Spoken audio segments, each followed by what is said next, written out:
So guys, we're now going to commence the pre-flight check and the start-up. We've done the A-check outside, and this is just going to be a ground run during the coronavirus period. So we will just get to it. Headset can go on.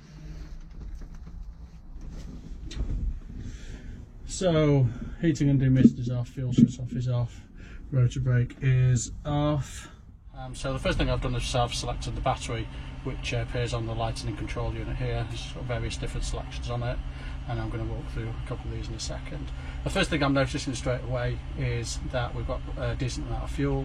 We're not going anywhere today, so it doesn't really make any difference. The T4, which is the turbine outlet temperature, is at 35 degrees. We have to be below 150 degrees.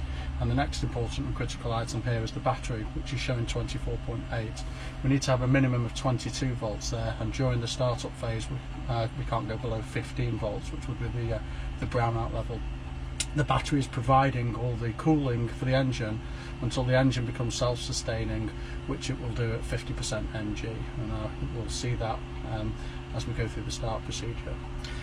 So the next thing I'm going to do is I'm going to go onto the generator, and I'm going to turn the fuel pump on, which has to be on for 30 seconds, and the anti-collision lights are going to go on. We do a test to make sure that the computers are aligned with each other, and I check that very quickly by checking that the last 4 digits FC03, FC03 are identical and the same, and I think you'll be able to see there that all the lights are coming on the caution and warning panel over there.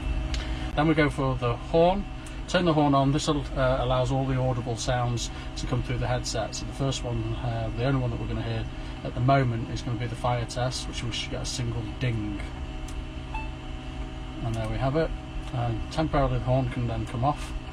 So just checking everything. Then prior to that, we're just going to very quickly check that the throttle opens fully, which it does, and then fully closed. Checking that the collective is down and locked down. As you can see, it can come up here. So we're back onto the collective there, and then very quickly I'm just going to make a quick blind call through to Barton and let them know that we're going for a ground run. So Barton information. Good afternoon, Helicopter Golf Hotel Victor Romeo Zulu. One on board, pad 1. This is going to be an engine rotor start for engine health check. Okay, so checking the temperature again is below 150 degrees, which it is. Checking the battery is 24.4 degrees. Okay, fuel pump has been on for greater than 30 seconds.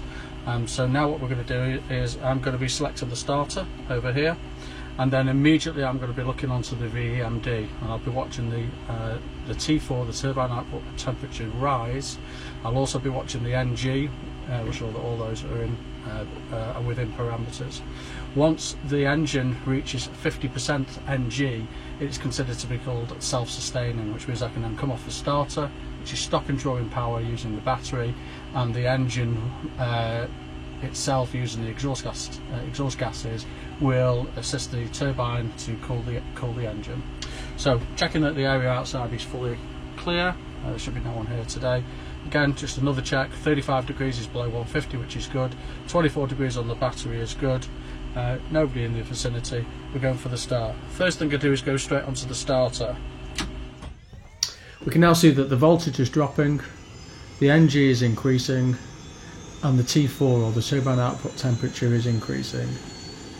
We're constantly monitoring those 3 values, but the critical one is the T4 value, making sure it doesn't race away ahead of us.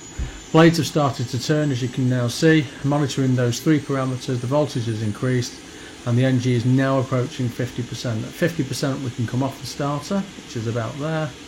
The T4 is settled, and we have now become self-sustaining. At 60% NG, the VEMD will convert to a first limit indicator, and the 3 parameters will be combined into one needle, with the individual parameters shown on the right hand side.